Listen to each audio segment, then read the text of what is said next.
Hello everyone, welcome back to my channel. अगर आप लोगों ने मेरी टाइम सीरीज की वीडियोस को फॉलो किया है तो आप लोगों को पता होगा कि लास्ट टॉपिक हम लोगों ने डिस्कस किया था कि किस तरह से हम लोग मॉडिफाइड एक्सपोनेंशियल कर्व को एस्टिमेट कर सकते हैं या उसको फिट कर सकते हैं। तो उसके दो मेथड पढ़े थे एंड लास्ट वीडियो में जो हम लोगों ने मेथड पढ़ा था वो था method of partial sum. Now इस वीडियो में हम लोग देखने वाले हैं फिटिंग ऑफ गोम्स कर्व। उससे पहले मैं आपको बता दूं कि अगर आप लोगों ने अभी तक टाइम सीरीज की पूरी वीडियोस नहीं देखी हैं तो आप उन वीडियोस को भी पहले जाके देखिए। मैं जो उसका लिंक है वो आपको डिस्क्रिप्शन बॉक्स में दे दूंगी, आप वहां से जाके पूरी वीडियोस को देख सकते हैं। यहाँ पे देखिए, यहाँ पे हम लोग देखने वाले हैं फिटिंग ऑफ गोम्स कर्व। अब गोम्स कर्व, सबसे पहले तो आप लोगों को ये पता होना चाहिए कि गोम्स कर्व को हम लोग किस तरह से लिखते हैं। गोम्स कर्व को हम लोग लिखते हैं yt is equal to a b then b to the power c होगा and c to the power t होगा। तो इसको यहाँ पे आप लोग, अगर आप लोगों के पास अप्लाइड स्टैटिस्टिक की बुक होगी गुप्ता एंड कपूर की, तो वहां पे आप लोगों ने देखा होगा कि वहां पे कुछ इस तरह से लिखा है a b to the power c into t, but ये c इंटू टी ना होकर c to the power t है। तो ये एक करेक्शन है जो कि आप लोग अपनी बुक्स में कर सकते हो। तो देखिए, ये है हमारा गोम्स कर्व की इक्वेशन। तो हम लोगों ने गोम्स कर्व की इक्वेशन लिख दी, जहां पे yt जो है वो हमारी टाइम सीरीज में किसी भी टाइम t पे वैल्यू हमें गिवन है, जिस चीज का भी हम लोग मेजरमेंट करते हैं। लाइक अगर प्राइसेस की बात कर रहे हैं, टाइम के अकॉर्डिंग किस तरह से चेंज हो रहे हैं, तो यहाँ पे yt जो है वो प्राइस हो सकता है आपका, या फिर कोई भी क्वांटिटी हो सकती है टाइम t के अकॉर्डिंग। तो यहाँ पे वो ये वैल्यूज है, और a b एंड c ये जो है ये आपके पैरामीटर है गोम्स कर्व के। इसको फिट करने के लिए अब हम करते ये हैं कि दोनों तरफ ही इक्वेशन में लॉग ले लेते हैं। तो ये हो जाएगा हमारा log yt is equal to, अब आप देख सकते हो कि जब यहाँ पे लॉग लगेगा तो ये हो जाएगा log a b then c to the power t।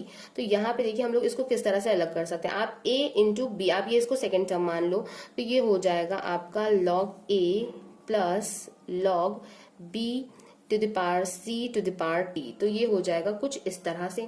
तो यहाँ पे अगर आप लोग देखो तो ये log के ऊपर ये चीज c to the power t जो है ये पावर में है, तो इसको हम लोग इसके आगे मल्टीप्लाई में भी इसको लेकर आ सकते हैं। तो ये हो जाएगा आपका log a plus c to the power t into log b। I hope कि आप लोगों को ये जो log की प्रॉपर्टीज है ये अच्छे से पता होंगी, तो ये चीज जो है अब आप लोग इजीली समझ सकते हो। तो देखिए log yt की वैल्यू हमारी इस टर्म के इक्वल आ चुकी है ना। यहाँ पे अब हम लोग कंसीडर करेंगे कुछ कुछ वैल्यूज। अब देखिए log yt है, इसको हम लोगों ने माना कैपिटल yt, एंड ये जो log a है इसको हम लोग कैपिटल A मान लेते हैं, तो मैंने इसको यहीं पे लिख दिया। देन प्लस उसके बाद देखिए ये जो log b है इसको हम मान लेते हैं capital B, and c to the power t को हम लोग यहीं पे ऐसे लिख देते हैं c to the power t। तो देखिए, अगर आप लोगों को याद हो जब हम लोगों ने डिस्कस किया था मॉडिफाइड एक्सपोनेंशियल कर्व, तो ये पूरी मॉडिफाइड एक्सपोनेंशियल की कर्व यहाँ पर आ गई है। तो हम लोग ये कह सकते हैं कि जो गोम्स कर्व है वो आपकी मॉडिफाइड एक्सपोनेंशियल कर्व में कन्वर्ट हो जाती है जब हम लोग लॉग ले लेते हैं। तो अब यहाँ पे हम लोग क्या पढ़ रहे थे, फिटिंग ऑफ गोम्स कर्व।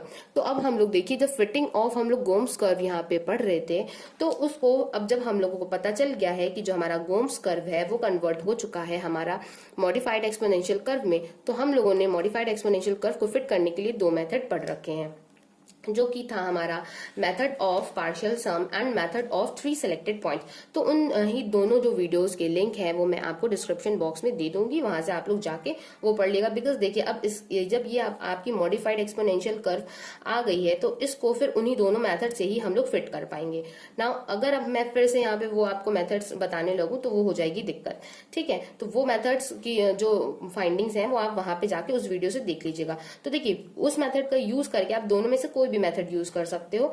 तो उन दोनों मेथड को यूज करोगे जब आप, उसके बाद आपको वैल्यू मिल जाएगी a की, देन आपको वहां पे वैल्यू b की मिल जाएगी इन दोनों की। अब देखिए, यहां से हम लोगों को पता है कि जो a की वैल्यू है वो हम लोगों ने क्या मानी थी, a की वैल्यू हमने मानी थी log a, एंड ये जो b है आपका, तो b की वैल्यू हम लोगों ने मानी थी log b।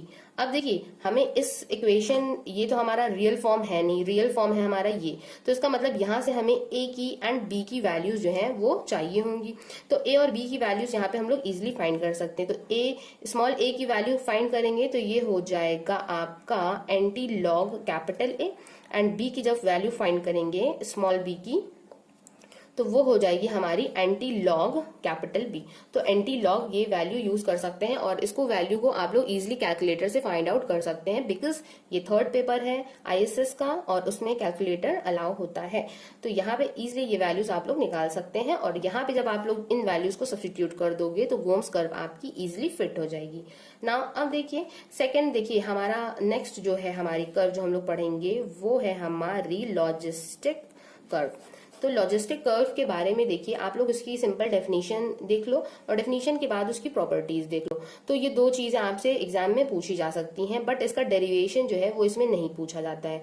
ये चीज आपके पेपर 4 के लिए भी इंपॉर्टेंट है, बिकॉज पेपर 4 में आपका जो है वो इससे रिलेटेड प्रॉपर्टीज या लॉजिस्टिक कर्व के बारे में मतलब पूछ लिया जाता है। तो ये चीज आपकी वहां पे भी काम आने वाली है, तो आप उसके लिए भी इसकी तैयारी कर सकते हैं। तो देखिए सबसे पहला चीज ये है कि जो हमारी कॉम्प्लेक्स टाइप की ग्रोथ कर्व्स होती हैं उसका ये एक पर्टिकुलर फॉर्म है। मतलब लॉजिस्टिक कर्व जो है वो एक पर्टिकुलर फॉर्म है हमारी जो कॉम्प्लेक्स टाइप की ग्रोथ कर्व्स होती हैं उनका। तो जो हमारी सिमेट्रिक लॉजिस्टिक कर्व होती है उसको हम लोग पर्ल रीड कर्व भी कहते हैं। तो ये कुछ पॉइंट थे जो कि अगर आप लोग याद रखेंगे तो अच्छा होगा। तो सिंपल इसको स्टार्ट करने से पहले हम लोगों को ये ध्यान में रखना है कि जो हमारी सिमेट्रिक लॉजिस्टिक कर्व्स होती हैं तो उनको हम लोग बोलते हैं Perl and read curve.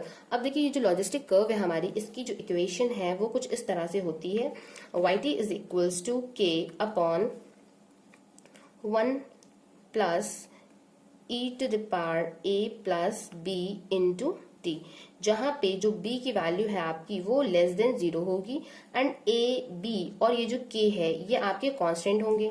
yt जहां पे क्या है, yt आपकी वैल्यू है वही टाइम सीरीज की किसी भी टाइम t पे, जो कि मैंने आपको इसमें भी बताया हुआ था। नाउ अब देखिए ये जो हमारी इक्वेशन है लॉजिस्टिक कर्व की, तो इसको हम लोग किस तरह से लिख सकते हैं। तो देखिए इस वाली इक्वेशन को हम लोग लिख सकते हैं yt is equal to k 1 plus, अब देखिए ये e की पावर में है तो इसको हम लोग सेपरेट कर सकते हैं। ये हो जाएगा e to the power a e to the power bt। Then यहाँ पे देखिए जब जो e to the power a है इसको हम लोग कोई एक कांस्टेंट सपोज कर लें, मान लीजिए इसको हमने c मान लिया। Then e to the power bt हम लोगों ने इसको इस तरह से लिख दिया और यहाँ पे आपको ये ध्यान रखना है कि जो b ये जो है इसकी वैल्यू आपकी लेस देन 0 है। नाउ अब देखिए इस इक्वेशन को अगर हम लोग इसका रेसिप्रोकल कर दें, दैट मीन्स ये हो जाएगा 1 upon yt is equal to ये आपका क्या हो जाएगा 1 अपॉन k, और ये जो चीज है आपकी ये आपकी आ जाएगी न्यूमरेटर में।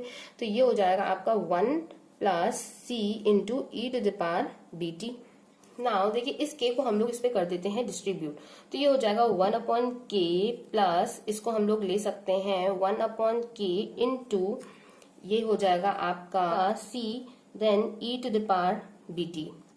ना अगर आप चाहो तो आप यहाँ पे भी c को इसको c मत कंसीडर करो, यहाँ पे आप इसकी वैल्यू जो हम लोगों ने e to the power a को c माना था आप उसको इसी तरह से रख सकते हो, then e to the power bt।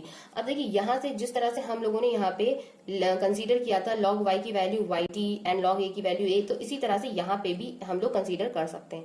तो देखिए सिंपल, तो सबसे पहले देखिए हम लोग क्या करते हैं, जो 1 अपॉन yt है इसको हम लोग ऐसे ही लिखा रहने देंगे। देन 1 अपॉन k है, 1 अपॉन k को हम लोग कैपिटल A लेट कर लें। देन आपको ये जो टर्म दिख रहा है इस टर्म को हम लोग मान लेते हैं b, तो ये हो जाएगा b। देन उसके बाद e to the power bt जो है इसको हम लोग मान लेते हैं c, तो यहाँ पे माना c और ये हो गया पावर में t। तो यहाँ से ये आप देख सकते हैं कि ये जो है ये आपका कुछ फॉर्म जो है वो आ गया है मॉडिफाइड एक्सपोनेंशियल कर्व का। अगर आप यहाँ पे इसको भी कैपिटल YT मान लो तो कोई हर्ज नहीं है। तो यहाँ पे आप लोग अगर फाइनली देखोगे ये और ये जैसे हमारी ये इक्वेशन आई थी उसी तरह से जो लॉजिस्टिक कर्व है वो भी हमारी मॉडिफाइड एक्सपोनेंशियल कर्व में कन्वर्ट हो चुकी है। जहाँ पे कॉन्स्टेंट है तो वहां पे आप लोगों को पता है कि a की वैल्यू ये है एंड b की वैल्यू ये है, ये सब तो वैल्यूज आप लोगों को पता है। तो सिंपल, अब देखिए ये जो हमारी लॉजिस्टिक कर्व है वो भी कन्वर्ट हो चुकी है किसमें, हमारी मॉडिफाइड एक्सपोनेंशियल कर्व में। अब इसको जो फिट करना है तो इसको फिट करने के लिए भी हम लोग कौन कौन से मेथड को यूज कर सकते हैं, जो कि हम लोगों ने यूज किया था मॉडिफाइड एक्सपोनेंशियल के लिए, लाइक मेथड ऑफ पार्शियल सम। तो ये सारे ही मेथड जो है वो हम लोग इसके लिए भी यूज कर सकते हैं, बिकॉज ये कन्वर्ट हो चुकी है हमारी मॉडिफाइड एक्सपोनेंशियल कर्व में। नाउ अब देखिए हमारा आज के लिए हम इतना ही रखते हैं और इसकी जो नेक्स्ट वीडियो होगी उसमें हम लोग प्रॉपर्टीज डिस्कस करेंगे लॉजिस्टिक कर्व की, जो कि एक इंपॉर्टेंट टॉपिक है और आपके एग्जाम में भी वो पूछा जाता है। सो आई होप कि आज का जो वीडियो है वो आप लोगों को समझ में आया होगा, और अगर समझ में आया हो तो कमेंट बॉक्स में कमेंट करके आप लोग बता सकते हैं। Hope you will like my video, share this video and subscribe my channel. Thank you for watching my video. Have a nice day.